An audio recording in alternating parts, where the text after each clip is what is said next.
Knew coming in what they were like, how they played, and how disruptive their defense is. They play 40 minutes of full court pressure, trapping, man-to-man, trapping a 1-2-1-1 zone. They trap out of their zone. I mean, they're very active. It's something that they play every single game. And, they're tough to find ways to score a lot of times. They wear you down with their defense, and they create off of their defense. And at times we handled it, and at times we didn't, depending on the combinations we had on the floor. There was a stretch at the end of the first quarter. I thought we self-destructed. And then there was a stretch in the third quarter, same way. There were spurts. And I look back, and I should have burned another timeout. When we burned that timeout with 15 seconds into the quarter, it just messed with me mentally. Should I not call that timeout? And they made a run that, hindsight, we should have called a timeout to regroup. But, our players did a lot of good things. I thought Yassine stepped up today, did a lot of good things, was active, aggressive, getting to the rim. Asia Bugged, she was, God bless her, handled that pressure for 40 minutes. And that's not easy against a Syracuse team as dangerous as they are. But I think the biggest stat is they had 28 points off of our turnovers. So when you make a mistake and turn it over, we shouldn't allow them to score baskets off of our turnovers, but unfortunately we did. Coming in, we knew two areas we needed to clean up from the first game we played them, and that was not giving up offensive rebounds and taking care of the basketball. Thought we did a better job on rebounding the ball, but their pressure was a little too much. And, right now we don't have the primary ball handlers to attack that press like we need to. But credit their defense. They did a good job today. You said it was more than a game.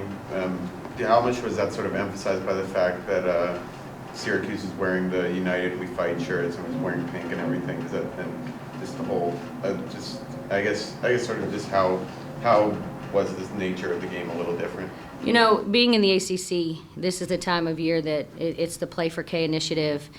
So when, I was in the locker room before the game, I was watching NC State and North Carolina, and they both were, wearing the pink. And when we were at Virginia Tech, it was the pink game. So, it's represented throughout the ACC, and I think it has a little more meaning, Kay Yao having played or coached at NC State. And I had played for her for the Olympic team in '88. So the initiative is something that's very important to each and every team in the ACC. So when you look at recognizing these people that have had a bigger fight than we have had. Basketball is a game that we have the luxury of playing and coaching, and these people are fighting for their lives. So when you put things in perspective, them fighting for their lives is a little more significant than a basketball game. And this is just one way we can recognize them.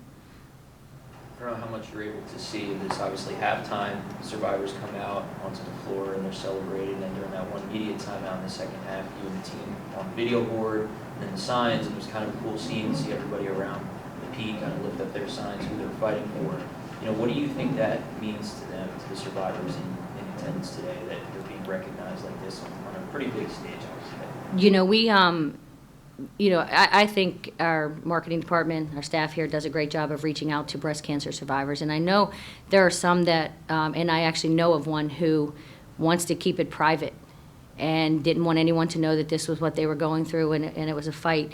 Yet when they were asked to come here, they were so excited to be coming to the game, to be honored. There was a huge gathering of family and friends coming to support her. So, and actually they've had two people in their family as survive it as breast cancer. So I think it's just a small thing that we can do for them, because basketball is a way of touching people's lives. I mean, it's entertainment at its best. This was a great crowd with breast cancer survivors. We had our alumni back today. Our players are up there signing autographs, and I hear the line is really long. People stayed. So people stayed. And I think our players have the opportunity to impact a lot of lives by what they do on the court and then how they act off of the court as role models. Obviously, it doesn't compare, but kind of a thread that kind of went through the game is that your team was fighting a lot in that second half. You talked about you won the rebound margin. Sure, you had some turnovers, but it seemed like they were really giving that effort in the second half to try and get to where they wanted to be, and that was on the winning side of things. Just talk about how they were able to do that, persevere through the pressure that they were dealing with, you mentioned Asia before, throughout the whole game, and able to kind of climb back as close as they were at the end? You know, I think when we looked at our team all through this season and we tried to find our new identity, the biggest thing we wanted to do was compete for 40 minutes and fight and never quit. So regardless of what the scoreboard would say, there was no way that our players were going to back down from this challenge, even when Syracuse went on their run. We continued to fight. We had a lot of missed opportunities throughout this game, layups, open jump shots, some free throws. We didn't get to the free throw line enough by attacking. But, I give our players credit. They fought till the final buzzer. You mentioned the first quarter, all the momentum you had there. I'm sorry for stepping on It's okay. You had the momentum there, and then with 3.5 minutes to go, Fred misses that three at the top of the key, and I saw you turn around and bang on the scores table there. What were you feeling in that moment? Do you feel like that was your chance right there to kind of close the gap and really be within striking distance at the end? I think with us, our margin for error is slim, and we have to be efficient on the offensive end. That three right there, when Asia threw a bounce pass into Station, it went out of bounds. Yassine got a layup, and we missed it and almost came up with the offensive end. There were just plays that I think fatigue became a factor late in the game, that had we made those plays, we were right there with them. And I felt like we still had our chances, but they were missed opportunities that we didn't capitalize on. Hey, Coach. Brenda only had 16 minutes today. Was that matchup related? She sprained her ankle at North Carolina, and I just didn't think she was the same player today that she has been. She wasn't as aggressive offensively. She wasn't as aggressive defensively, and it was just Stacia picked up a few fouls, and then we were looking to switch 1 through 4 on-ball screens. And I thought Destiny Gibbs was doing a good job of, switching out. And then I thought Destiny also on the offensive end was doing a good job of being a facilitator, flashing to the high post, coming to the ball, getting involved in the offense.